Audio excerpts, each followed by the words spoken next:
A quick note before we start today's episode, Clay, Robert, and I will be attending the Berkshire Hathaway shareholder meeting on April 30th. If you don't know Clay and Robert, be sure to check out their show Millennial Investing on our network. This event is called the Woodstock of Capitalism, and it takes place in Omaha, the birthplace of Warren Buffett and Charlie Munger. And for those who aren't familiar, all you need to attend the meeting is to be an owner of a Berkshire B share, which today is around $350. Also, each shareholder is entitled to a maximum of 4 meeting credentials, so if you're not currently a shareholder, you may be able to attend through someone you know. We'll be sending details on this to our email subscribers soon in case you're interested in meeting up with us.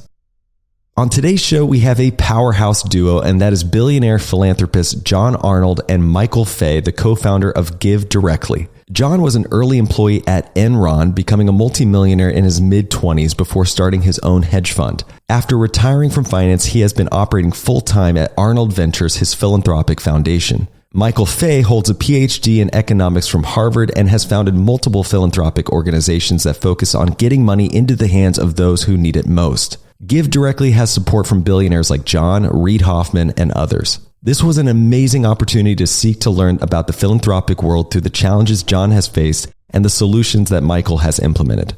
In this episode, we discuss John's early career that led him to become the youngest billionaire in the US in 2007, his experience as an early employee at Enron, becoming the head of their natural gas trading desk, his journey in founding his own hedge fund, his relationship to money, and his experience in philanthropy to date, what led Michael to co-found GiveDirectly, how GiveDirectly operates, and why it's important to start your own philanthropy efforts today, that and a whole lot more. It was truly an honor to sit down with both of these gentlemen who are focusing their full efforts and resources on solving global poverty. It was a very enlightening discussion, and I hope you enjoy it as much as I did. So here's my conversation with John Arnold and Michael Faye. We have a powerhouse guest list. We have John Arnold and Michael Faye, and I'm so excited to have both of you on the show. We're going to kick off the show by speaking a little bit to John, mainly around his career. He was at one point the youngest billionaire, what he's up to, how he's discovered Michael Faye and GiveDirectly, and pull Michael in about halfway through. So with that all being said, John, welcome to the show. Thank you. It's great to be here. I am so glad to learn about you and meet you. This has been a really fun journey coming through from the GiveDirectly team. And from what I've gathered about you, learning what I have, you seem to have been a very enterprising young man. Your first company started when you were 14. And given that you were the youngest billionaire back in 2007 and have now gone into philanthropy full time, as well as signed the Giving Pledge, I'd like to start out here by just hearing about your relationship to money, especially early in life, because that philanthropic career seems to have captured you very early on.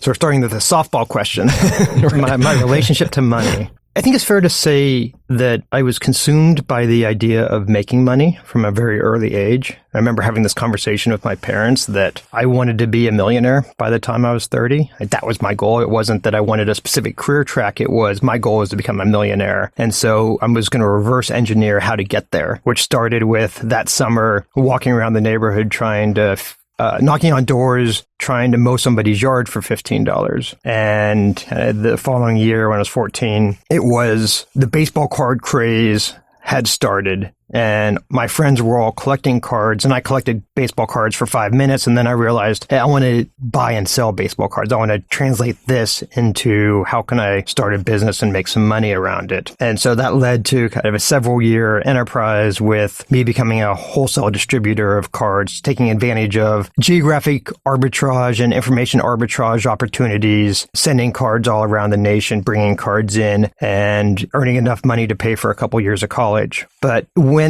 that concept of how do I make money, I think translated into the books I read in high school. I remember reading Liar's Poker, reading the Wall Street Journal every day, reading corporate biographies, things like McDonald's, and even a Donald Trump biography, God help me. And then when I got to college, it was, how do I get out of college as quickly as possible and get into the game? So I took heavy course loads, had some AP credits, took summer school so I could graduate in 3 years and just get out there. And so the whole kind of life progression up to that point was, I want to be in the business world. And if your goal is to make money, especially back in the 90s, you very easily got steered into the field of finance. And so here I was. I didn't really know what investment banking was. I didn't exactly know what trading was. I had read enough about them both to kind of understand that that's where I wanted to be. And so that steered my career track. And certainly in the field of trading, which is probably the one profession that is most directly related to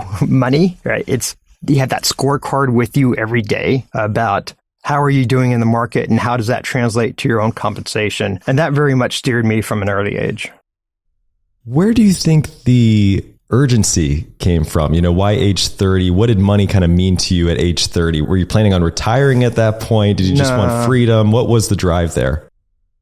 I think I was trying to prove something mostly to myself, but a little bit to the world, that I was a good student. I wasn't a great student. I was naturally very talented in math, but I never put in the effort to get the best grades. And so in high school, again, I had good grades, but I wasn't valedictorian or salutatorian. I applied to go to Ivy League schools. I got rejected from them all. Ended up at Vanderbilt. Coming out of Vanderbilt, I applied for the marquee Wall Street banking jobs, the Goldman Sachs and Merrill Lynch's, and got rejected from them.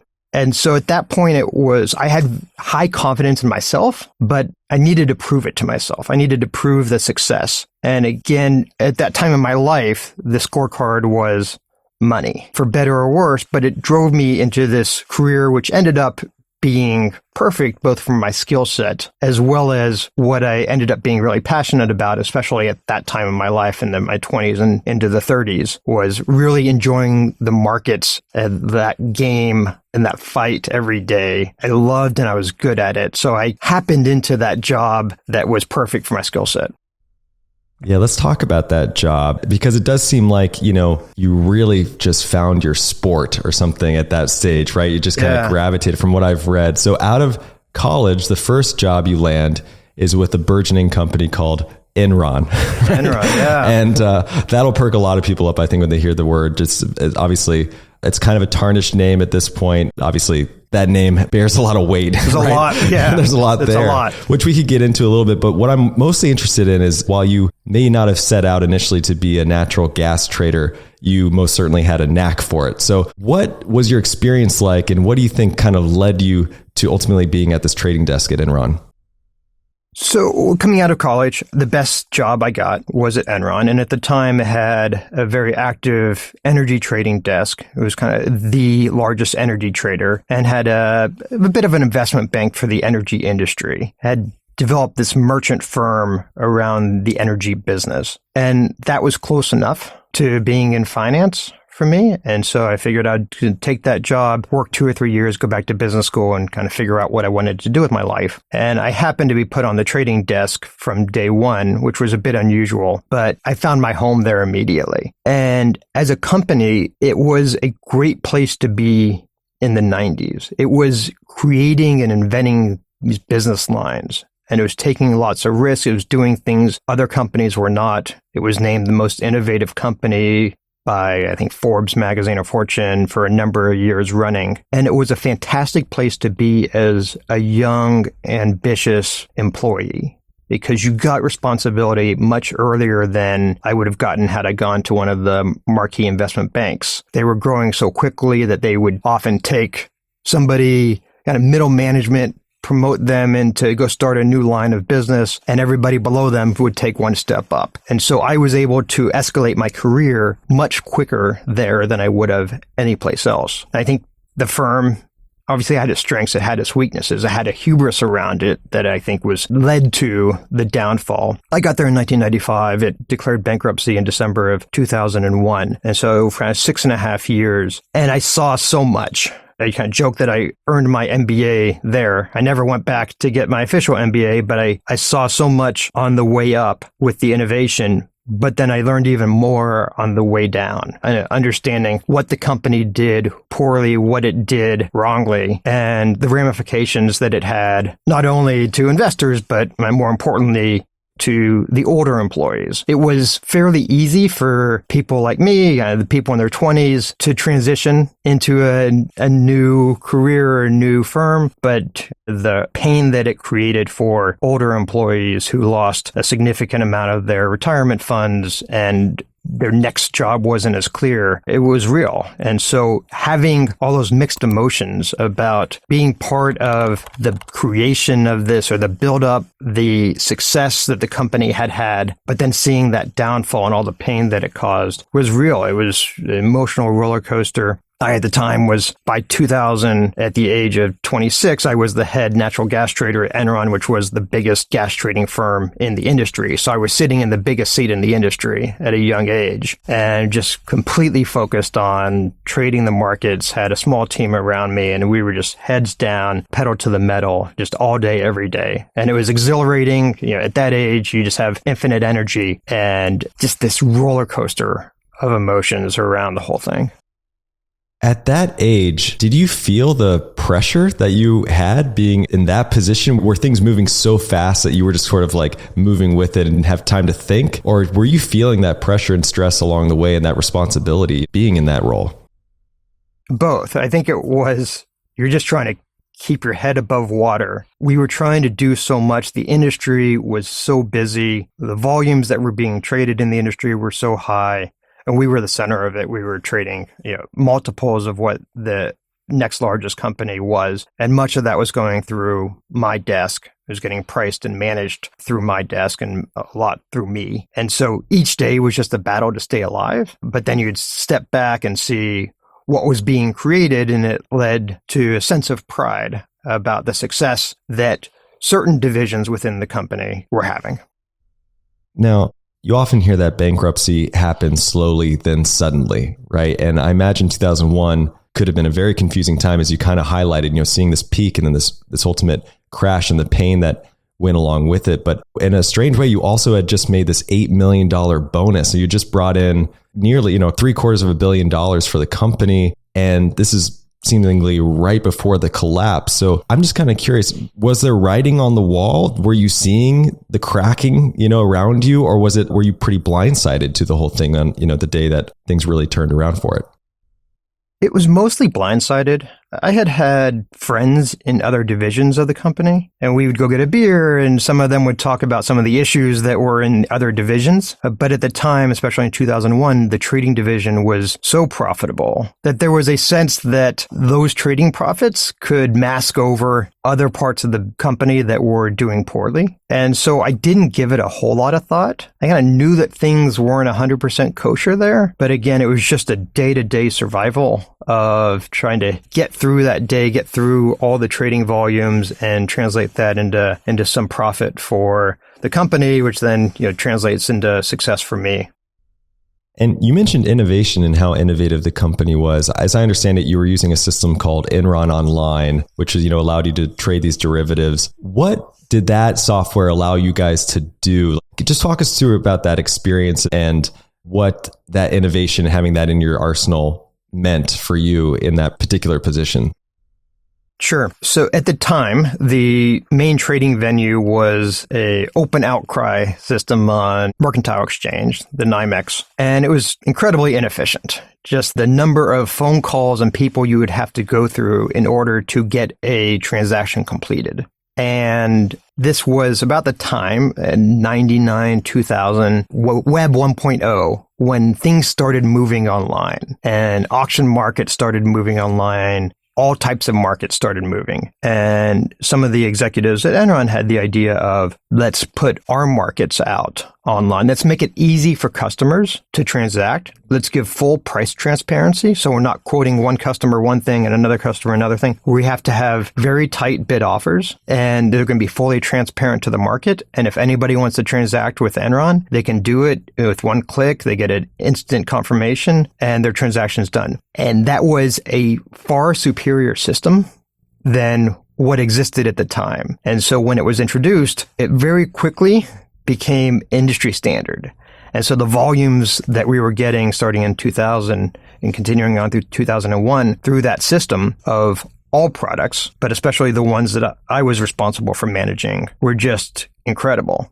and trying to manage the risk that was coming into the company, price and manage warehouse that risk was a very substantial enterprise that we were doing. And it provided a lot of liquidity for Enron to take its speculative positions. It provided a lot of information as we saw what everybody in the market was doing. And we theoretically made some bid offer income. But the downside was a market maker that's constantly out there. You can end up with positions that you didn't put on by design and that would go against you. So there was that struggle of how do you manage these positions? How do you manage a bid offer given that you may or may not want these positions that are coming through on your markets? Now, from learning on that system, I'm kind of curious as we kind of go from the Enron collapse into your next venture, which was Centaurus, your own firm. Walk us through what led you down the path of starting your own firm and what maybe learnings you took from either that software or any kind of other systematic trading you took along with you. So I was very happy to get away from Enron Online, right, and getting to have that time back and that stress removed. But when Enron went bankrupt and I was contractually obligated to stay there to and through bankruptcy, so I didn't leave until February of 2002. And the question I had was, well, what next? And I had a number of opportunities. I wanted to run my own thing. I wanted to either run my own company or run a division within a company. And at the time, I was running a trading desk, but I wanted to take that next step up and run a division. And so I talked to some of the New York banks about that. I talked to some of the energy companies about going there. And I started talking to some of the hedge funds. And it was clear that the highest compensation for me was going to be through the hedge fund structure. Just the economics of that, especially at that time, it was far superior to be in the hedge fund structure. And then the next question was I going to start my own or was I going to go work for a larger fund? And the business that I was running at Enron that I continued on at Centaurus didn't have much synergy with what other hedge funds were doing. It was a pretty unique strategy. We were trading this niche market of U.S. natural gas. We were trading the commodity. We weren't trading equities or bonds around the energy space. And so there wasn't synergy of me going to another hedge fund besides the fact that they had day one capital that they could allocate to me. And during this time, I had a number of people approach me and start offering me day one capital if I wanted to start my own company. And when I got confidence that I could get that became an easy decision of let's go down that route. I'll start my own company. And in August of 2002, it was the first day of Centaurus Energy.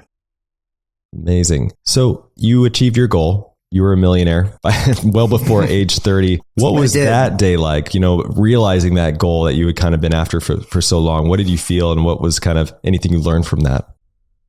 Yeah, there's a psychology of money that I've been a part of, and I've been a part of it directly, and I've seen this affect others, which is you have this goal, and as soon as you get to that level of success, your goalposts change. They move. And so it was, okay, it's not 1 million, it's 10 million. And then when you get there, it's something else. And I was definitely on that treadmill for a long time as I was having success. What I defined as, okay, I have enough. I've met my objectives. I've proven it to myself, kept changing. Until it got to a point where at some point I said, I'm not enjoying this anymore. I'm not happy on this treadmill and I need to step off. And looking back, that was scary. It was risky for me. I didn't know whenever I stepped off if I would find happiness and satisfaction doing something else. My career at that point, when I finally closed Centaurus in 2012, it was 17 years in energy trading.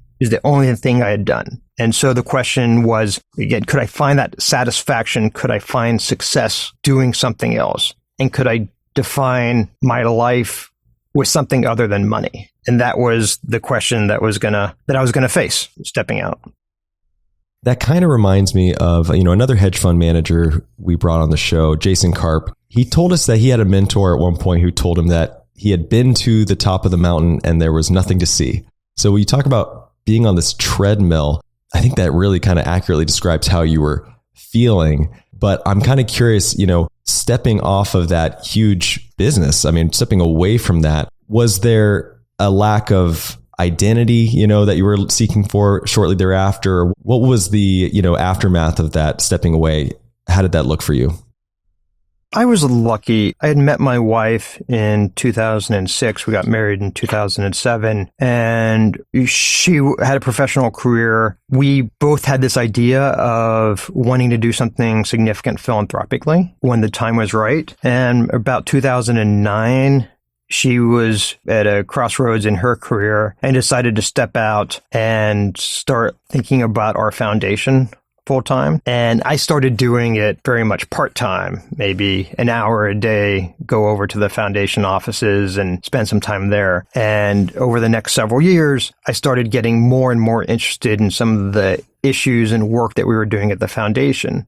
By the time 2012 came, again, my last year of running Centaurus, I was finding more happiness and more challenge thinking about our philanthropic activities rather than trading energy markets. So it was a very easy transition for me, at least from having something to do. The next day, I would just show up at a different office. The bigger question was, would I enjoy going from 1 hour a day doing that to doing it full time? Now, we're going to get to the philanthropy here in a second, but I have to just ask, while we're still vaguely on the topic of, your trading career, the markets are a lot different maybe today than they were back then in a lot of different ways. I'm curious, do you still trade on the side? Do you miss it? Do you participate in any way? Have you stepped fully away from the game? So I don't manage anybody's money, which, thank goodness, that takes away a very significant stress out of my life. I still mess around in the markets a little bit. I like having one foot in that for-profit space. I like just thinking about markets and investing. And so I do, at times, whenever I see something that's really disjointed in the markets, we'll step in and put a little something on. Is there anything at the moment, I have to ask, that where you're focusing the most? I mean, I'm just going to frame it that way. Is there any opportunities that are calling to you? Yeah, the oil market, I think, is in a structural bull market, and the boom bust cycle associated with commodities continues. We had 7 years of very low oil prices where the industry just got decimated. And the capex that was put into the industry fell precipitously. And there was a belief, I think, that oil demand peak was nearer than what it was. And the markets, the equity markets, were not valuing growth anymore. They were sending a signal to producers not to invest in new supplies because the energy transition was going to make oil have a terminal value of zero at some point. And companies responded to their financial duress. They responded to equity valuations and what Wall Street was desiring from them. And they severely cut back their exploration budgets. And we're at a point now where oil demand is still going up. And so that spare supply and that supply demand just kept getting tighter. And I think the COVID of 2020, when you had the demand shock, hid the tightening of the market and caused even more financial duress, such that whenever things emerged, it became a more blatant supply-demand discrepancy, as well as a lack of capital to figure out how to get yourself out of this. And I think even still, the markets aren't valuing growth. They want the oil today, but they don't want oil 5 or 10 years from now. And you can see that from the forward curve. And I think this is going to be a challenge for the markets and for the oil markets during the 2020s. It's very unclear how they balance other than very high prices that cause demand destruction.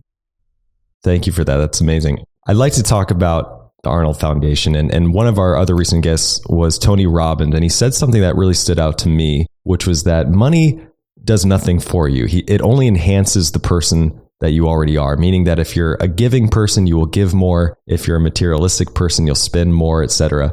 It stood out to me that your philanthropic efforts began really early in your career and have only expanded from there. Did you always have the drive for philanthropy? You seem to have been involved from an early start.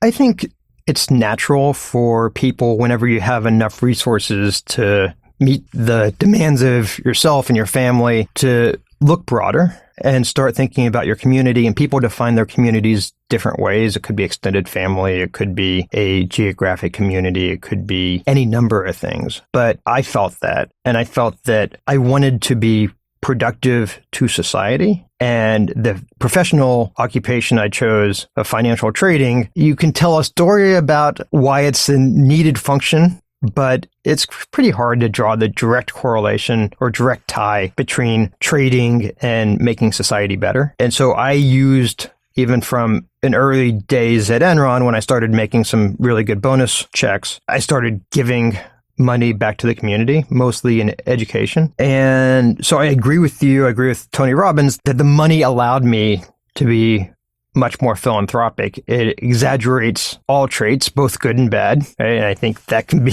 it exaggerates the bad traits as well, and you have to be very careful about that. But it allows somebody who's naturally wants to give back to have that opportunity and to do things that most people can't. And so I've had that great luck and blessing in my life of being able to do that in the manner that we are.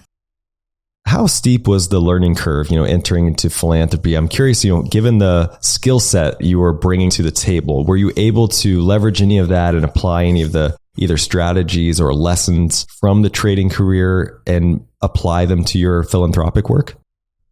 So the work that we do at Arnold Ventures is domestic public policy. We work in areas like education, criminal justice reform, public pensions, healthcare policy, evidence-based policy. So all of that was completely foreign to me when we hopped in. I had been in education reform circles for over a decade when Laura and I kind of really started to ramp up our foundation. So had theories of that, had learnings from that space that then to some extent were applicable to these other spaces, just about how these large public systems work, what the incentives and rules are, how actors respond to incentives and rules, how change happens, the role of legislation in driving change, the role of public opinion in driving change. And so it wasn't starting from scratch, but it was very much new work. And there was a very steep learning curve associated with that as we were trying to figure out, as outsiders to these systems, how could we be productive? How could we as a third-party foundation in these very complex systems with a lot of actors and special interests, with government intervention in these systems, how could we be productive? And so we tried a lot. We did some things right. We did a lot of things wrong. And now, kind of 14 years into this, I think we've had a lot of learnings. We've been able to create a brand and a reputation that's attracted some real experts, top experts in the field. So it's much easier now that we don't have to go into these systems and these fields and try to figure it out ourselves. We can hire great people who have the knowledge, but we're trying to do things a little bit differently than what others do. I think there's only a few foundations that are really focused on public policy as the lever for structural and sustainable change. And within that, we're probably the largest that's focused exclusively on policy. We're going to talk about some of those organizations, especially GiveDirectly here in a moment, but I'm kind of curious, and maybe this ties into how you found GiveDirectly, but what have been some of the biggest challenges you've experienced so far in the philanthropic career? What hurdles have been, the most to surmount, so to speak? The hardest by far is special interests in all these fields. Anytime you're trying to change a system, there's winners and losers. And people who are harmed by that change, the special interests who are harmed, who have economic interests in the system, are very good at stopping that. And certainly some fields more than others, but at the instance of healthcare, which is probably the most powerful special interest in DC. And every congressman has a hospital in his or her district. Everybody uses the healthcare system. It's very easy to tell stories about the harms that are going to develop if the healthcare system changes at all. Political careers have been ruined trying to make change in healthcare. And so we go in and point out these deep inefficiencies in the system. And it's clear to experts about the flaws of the system, about ideas of how to improve it, but actually reaching change and reaching success on trying to improve the system is enormously challenging. And I think one of our advantages is we're young, we're patient, we don't have economic interests in any of the things that we're working on. And we can be a safe space for policymakers because of that. We can be objective and we can be trusting and we can provide that information. But trying to actually get policy change, trying to get legislative change is challenging. And it's been the biggest struggle. The upside is whenever you do create change, whenever you do get that law passed, it's hard to get that changed again. So that's the structural and sustainable aspect of the work that's really drives us day to day, but it requires a level of patience that I think few have. Yeah, the special interests are particularly interesting, and there's just sort of the misalignment of incentives. It just seems all across the board. And I, in researching you, I came across some what seemed to me like these cheap shots. I mean, you've seen advertisements of people kind of dragging your name through the mud just because of the association with Enron and trying to discredit you. When it's just fascinating to see that, knowing that the intentions and how genuine they are and the change is a significant one that you're trying to make. What has the experience been like just dealing with all of that external kind of ramifications or like collateral damage, from your effort? It was hard in the beginning. We were trying to improve these systems and we were getting attacked, and especially I was getting attacked. And to some extent, I had an easy target on my back, having Enron on my resume. But at some point, step back and say, why are we getting attacked? And the answer was because we're having an effect. If we were not doing anything, if we weren't successful in trying to change the conversation in these systems, we would be ignored. But the fact that we were getting ad hominem attacks against us and that special interests were hiring attack firms to go after us was an indication that we were having success. We were making progress, that they were scared of us. And that when we came to that realization, there were, I think, two ramifications. One was it was a renewed energy. Like, don't let this bother us. We don't have a business on the side. We don't have a day business that we have to protect, that we are able to put our reputations on the line and take that criticism like very few people in our situation are. So let's use that to our advantage and take on issues that have scared others off because they don't want that backlash. The second thing was we realized we need to tell our story better. I came from energy trading. Laura came from M&A legal background. In both professions, it was stay out of the press. You don't want to be in the news. And we took that philosophy into our work. In the beginning was we're just going to put our heads down, do the work, not talk to the press. We don't really have successes early on. So let's not tell the story of what we're going to do. Let's just do. And the problem with that was if we weren't telling the story of what our motivations were, why we were interested in the work, what the ideas that we were promoting were, and what the ramifications of those ideas were going to be, somebody else was going to be telling that story for us, and it wasn't going to be favorable to us. So we realized that we needed to get out more. We needed to tell the story. Who are Laura and I as people? What are our interests in this work? What are the ideas that we're promoting? And why are we doing it? And since we started doing that, it's changed dramatically. Hey everybody, Trey Lockerbie here from We Study Billionaires, and I wanted to tell you about a new company that I absolutely love, and that is called Trade. Trade combines two of my favorite things, coffee and technology. So what you do is you go to drinktrade.com, there's a super simple survey that you take, and then it tells you which coffee they're going to send you that you are literally guaranteed to love. Meaning, if you don't love it, they'll send you a new bag of coffee for free. And from there, you can keep experimenting so you're not falling into the same rut of drinking the same coffee over and over and over again. There are so many different types of roasters, levels of roast, beans from different parts of the world. There's plenty to nerd out on here. So why not be adventurous and try some new stuff? After I took the quiz, they sent me a bag from Sight Glass Coffee in Northern California, and it's literally my favorite coffee of all time. Normally, I've been drinking a coffee where I have to sweeten it with honey and almond milk, but this coffee, I could actually drink it black. It was so delicious just on its own. And right now, Trade is offering subscribers a total of $30 off your first order plus free shipping when you go to drinktrade.com/TIP or click the link in the description below. That's more than 40 cups of coffee for free. Get started by taking the quiz at drinktrade.com/TIP and let Trade find the perfect coffee for you. That's drinktrade.com/TIP for $30 off. All right, so I imagine along your journey, you've dealt with a number of different organizations, seen some work, some not work. You've obviously found something that intrigued you. with GiveDirectly. And we have Michael Faye, co-founder of GiveDirectly, here on the show. Michael, welcome. Thanks for having me, Trey. You've been patiently waiting in the wings here. I really appreciate it.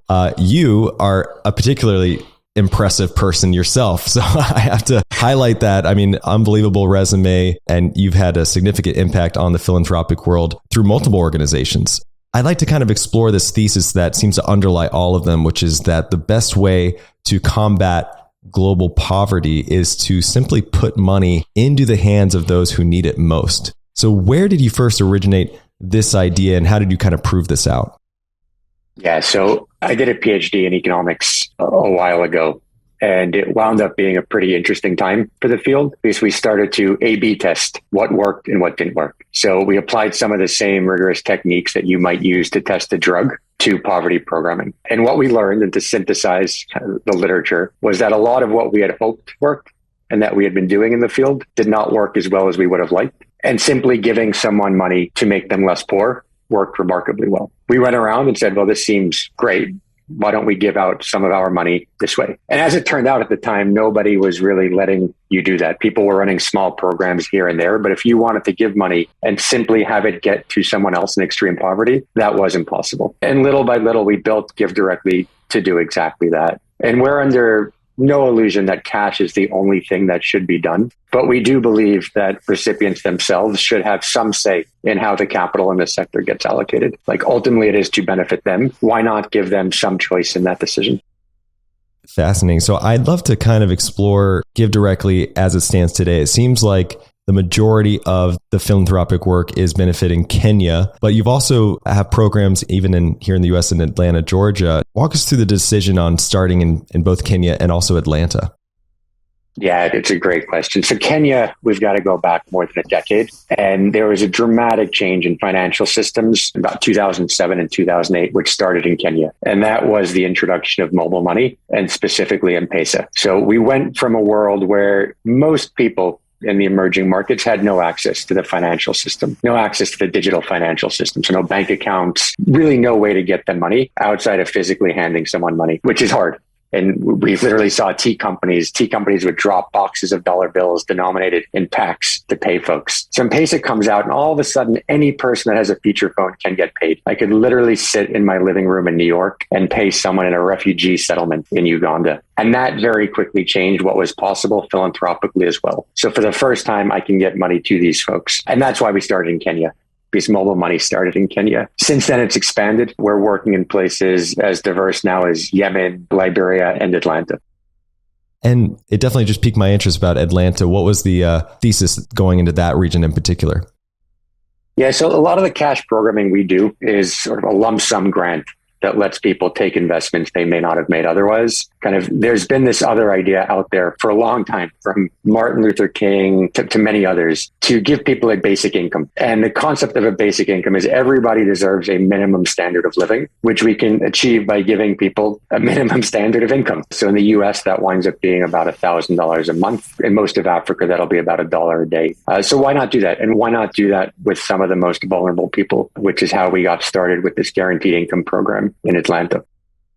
And what are the limitations of that in your mind? For example, you had Andrew Yang recently campaigning about a universal basic income. And at what point is there a limitation to that idea? Meaning, we're spending around $1 trillion in welfare programs in the US that theoretically that could work out to be 25 grand a year to people who like in the 40 million people in the US here who are considered poor. I'm just kind of curious, does that broaden out that just theory in your mind? And economically, given your PhD and your work, are you a proponent of the UBI mentality?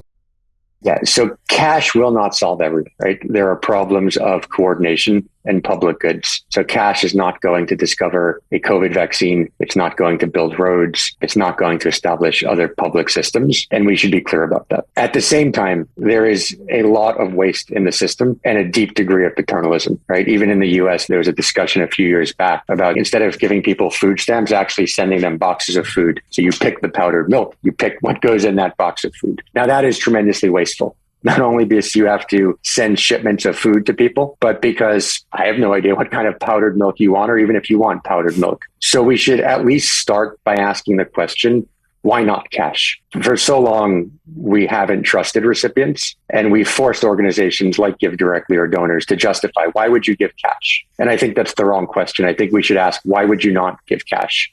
Let's start from a place where the recipient chooses, where we empower them, and where it's efficient. And then let's make the argument, why not do that? And there will certainly be cases. The other thing I would say on this, you asked, what are the limitations? I think we're just scratching the surface. Cash has historically been a rounding error of what we do as a sector, and the potential for it's tremendous. You look at the global poverty gap today, and Brookings will estimate it's about 95 billion.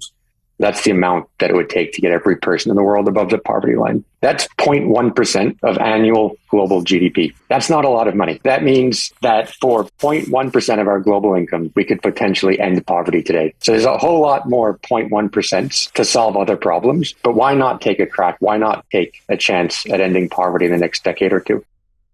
Now, speaking a little bit more about that waste, kind of on the flip side of that is the dormancy of money, right? And you have both been outspoken about this thing called a donor advised fund and it needing more regulation. So walk us through the misincentives around DAFs and what changes you'd like to see. What are the issues and what are the changes you're out to kind of change? I've met a lot of very philanthropically inclined people over the past 10, 15 years. Many of those people are not actually giving money on an annual basis that's aligned with what their intent is. So there's this big gap between philanthropic intent and philanthropic action. And the question is why? And I think it's become easy to push off the decision about how to choose which organization you're going to support until tomorrow. There's no forcing mechanism with donor advised funds that forces you to make a decision today. And because it's hard, people don't want to make a mistake with their giving. They put it off, some people. And so there's a reason why we see most of the philanthropic giving that happens in a year that comes out of your checkbook happens in December. You have this forcing mechanism that you have to give it away by December 31st in order to get the tax credit for that given year. And if you give money to a private foundation, there's requirements that you have to distribute 5% a year. Right? So again, there's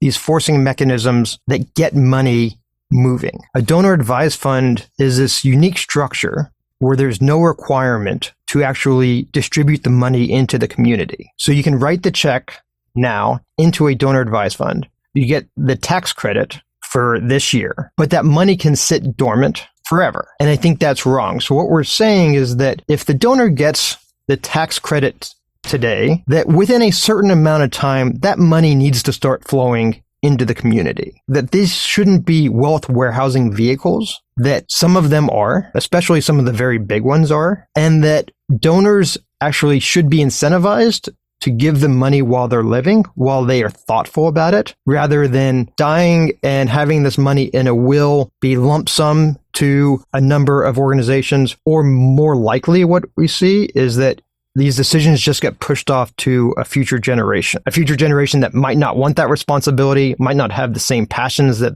the original donor had and set the tone and mission statement for the donor advised fund. And so there's this enormous amount of resources that's, again, received a subsidy from the government that's meant for the community, but isn't getting to the community. So what we've proposed, a coalition of a number of policymakers and donors and academics, including Michael, have suggested is that there should be a requirement that the money gets to the community within a certain time frame. And lawmakers in DC have heard this, and it's really struck a chord with them. And there's been bipartisan legislation introduced both in the House and the Senate along these lines. No, it makes sense. And there also appears to be an interest of those brokers, managers who are collecting fees on the assets under management as part of these funds that I imagine are kind of the coalition you're up against, right? Who are trying to protect almost the fees, that they're obviously disincentivized to give that money away. So that seems like a structural change that's needed as well.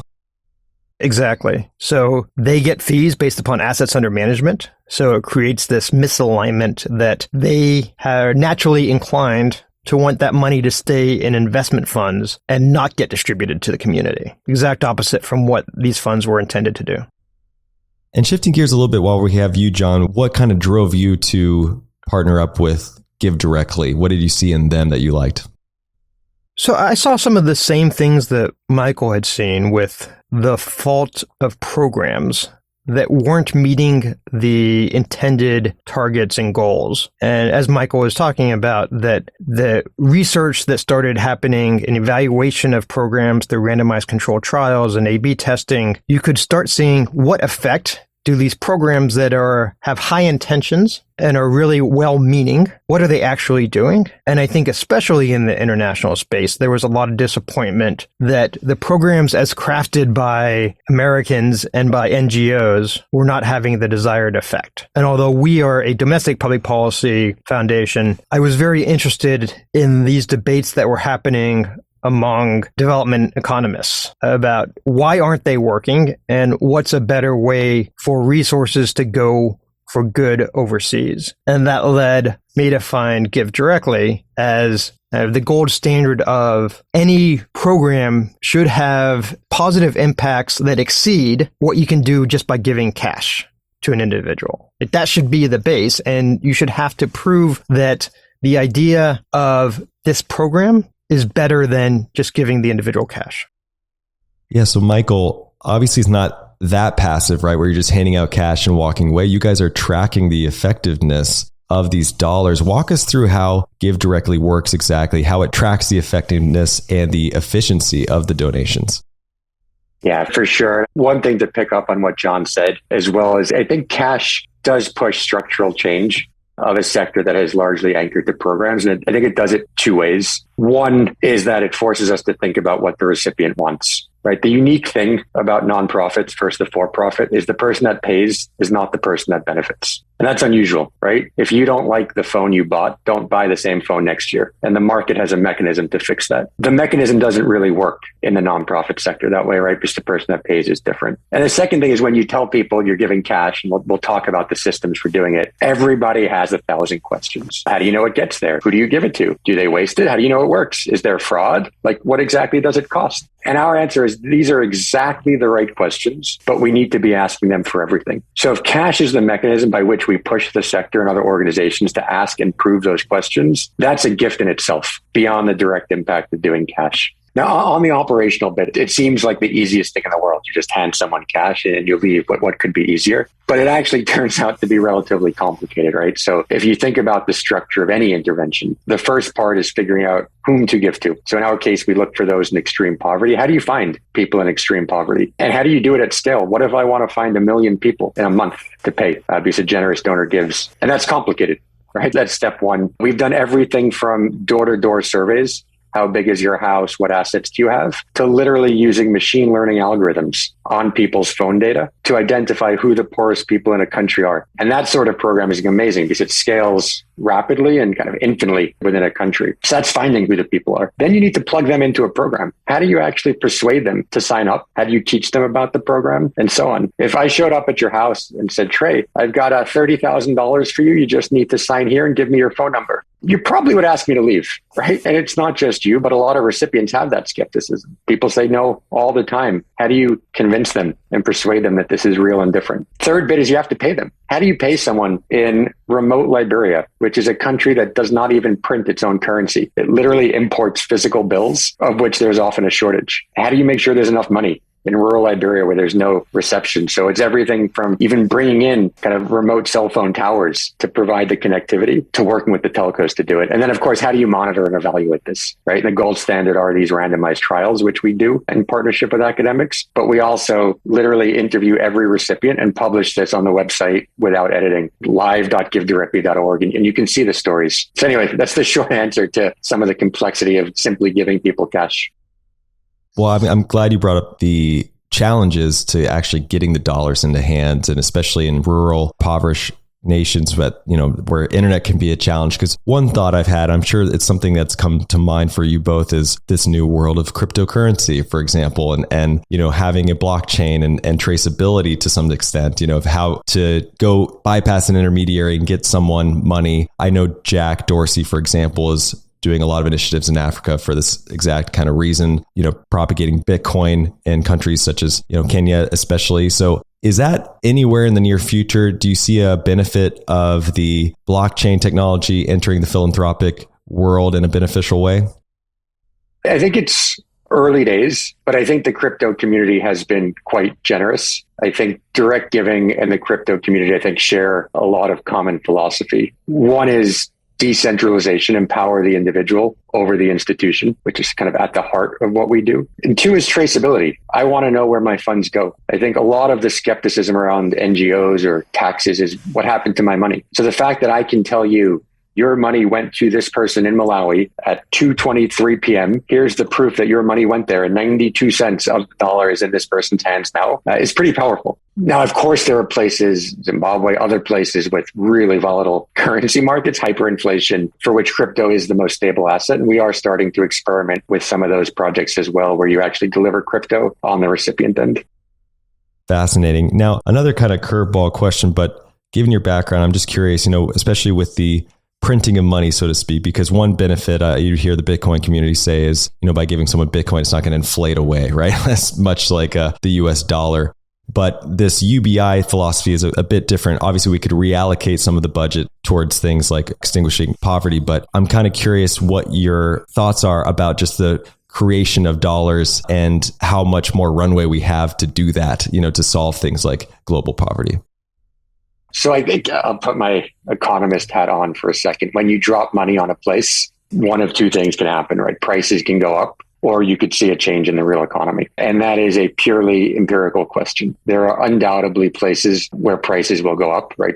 Places that are shut off from the global economy and so forth. There are places that we've seen where the real economy changes. So the largest experiment we've run to date on this actually dropped. There's about 15 to 20% of GDP on a region. So pretty meaningful chunk of cash, if you think about that in the context of a large economy. And prices moved, I think it was about 0.2%. And output moved significantly. So much so that you actually saw the benefits of cash to those that did not receive it to be about the same as those that did. And that was through a spillover mechanism, right? So I give you cash, you need to spend it. You now go get a haircut that you might not have gotten. That barber now has more work and has more income as well. And you did see the expansion of the economy. So where we have worked and where we have tested this rigorously, the impact on price has been small. But of course, there are situations where that would not be the case, and we will continue to test for that. It depends on how much spare capacity is in an economy. I just got back from Sri Lanka, and it was notable. You drive around there, a very poor country, and there's just a lot of spare capacity of labor. You'd pass a roadside stand, and there's 2 or 4 or 6 people kind of sitting out in front of the stand waiting for a customer. And you could easily, with some economic stimulus, imagine that labor is put to a better use than having 4 people wait for one customer to show up. In the United States now, there's demand for millions of employees that the market can't match. And so if you dumped a lot of money into the United States economy, as we have in the past 24 months, you see a very different result than what you see if you dump it into Sri Lanka. And so I do think there is this question of how does UBI intersect with the existing social programs? When UBI as a concept was originally proposed, I think most people viewed it as a replacement to the safety net as it currently exists. That what would happen if instead of having Social Security and Medicare and food stamps, et cetera, if you took all that and just gave a check? And I think people over time have realized that that's probably not going to happen. It's hard to see Medicare being replaced. We talked earlier just about what happens when you try to deal with the edges of the healthcare system. If you were to completely get rid of the healthcare safety net through Medicare and Medicaid, I just don't think that's realistic. So now it's being discussed as a supplement to the existing safety net. And the ramifications for inflation in the United States on that type of program, I think would be real and have to be thought through before it's considered at the economy-wide scale. So one other question I had just around, like, let's say Kenya in particular, there's well-known government corruption there and crime. Is giving individuals cash directly a better way to kind of circumvent the corruption and crime? Or do you see challenges on that side as well, just giving directly with cash? Yeah. So the Kenyan government is actually running some of the most effective national cash programs out there. So I want to make sure to kind of recognize that they've been doing that for a while and doing it pretty well. I think the beauty of cash is that it does go directly and you have this traceability. So if there is any block in the system, and a block could be an additional cost, it could be a diversion of funds, whatever the case is, you don't have to worry about it. You see, you've proven that you can go directly. And people will often say, but Michael, this doesn't solve every problem. This doesn't solve governance. This doesn't solve public goods. And of course, it doesn't solve every problem, but you can certainly solve the individual's problems while we figure out how to solve other problems. Some of those other problems are important, but we don't have any great solutions right now. And we don't need to wait to help lift somebody over the poverty line while we figure out how to solve some other big problem that we haven't yet solved. We should be doing that today. And this goes back to the Daft point and the urgency of problems today, but not just the urgency of the problem, but the existence of very good, impactful solutions today. Like, there are great ways to spend your philanthropic dollars today. You don't need to wait. And you also don't need to decide on the perfect solution, right? If we all sit deciding on what is the absolute best thing to do, we will never give money because we will study the problem for decades. Let's find something that is above the bar, and there's plenty of that, and start doing it today. Progress, not perfection. I appreciate that. 2 questions to kind of round us out here. What is next for GiveDirectly? And also, what does success look like either in Kenya or Georgia? Are there metrics that you're, some KPIs that you were targeting to say, okay, we did our work here? Not that it's ever done, but is there something short term? Yeah, so we look at all the KPIs, the efficiency, how many dollars do we put in the hands of poor, how quickly do we get it, how well did we target and find the poorest of the poor, and so forth. In terms of what's next, it almost sounds naive to say, but I think we have now developed the tools to find the poorest of the poor and to transfer them money. So let's ask, what does this look like at the next scale? Can we take an entire district out of poverty? Can we take an entire country out of poverty? And could we count back from the 711 million people left in extreme poverty to 0? Because it wouldn't take that much as a fraction of global wealth today. So at least let's take a shot at it. All right. So before I let you both go, I'm going to let you both hand off to our audience where they can learn more about you and your individual endeavors. John, let's start with you, Arnold Foundation, and any other resources you want to share. I just direct people to arnoldventures.org. It shows who we are. It shows the work that we're involved in and what we're trying to do. I tweet occasionally at John Arnold Foundation. And I think I found Twitter to be a useful outlet for my random thoughts on the world. I love it. Michael. Yeah, we're at GiveDirectly.org. And if you go to GiveDirectly.org /WSB, we'll actually match the first $1,000 donation. It's worth it. Try taking one person over the poverty line. It's about $1 a day. And it's probably one of the most rewarding uses of $1 a day I think you could spend. Well, gentlemen, I really appreciate you taking the time out of your day. You're both incredibly impressive, well accomplished, and it's just an honor to sit here with you both and learn from you and root and cheer and participate alongside. So I really appreciate it. I'd love to catch up and see how we progress from here. So thank you again for coming on the show. It's been fun. Thanks. Thanks, Trey.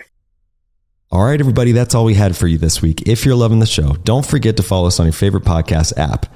You can always reach out to me on Twitter. My handle is Trey Lockerbie.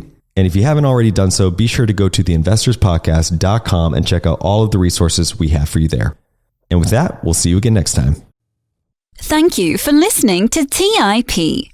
Make sure to subscribe to Millennial Investing by the Investors Podcast Network and learn how to achieve financial independence. To access our show notes, transcripts, or courses, go to theinvestorspodcast.com. This show is for entertainment purposes only. Before making any decision, consult a professional. This show is copyrighted by the Investors Podcast Network. Written permission must be granted before syndication or rebroadcasting. Thanks for watching. Make sure to subscribe and hit that notification bell so you don't miss out on the next podcast episode and new investing resources. What are your takeaways and thoughts on this discussion? Let us know in the comments section below.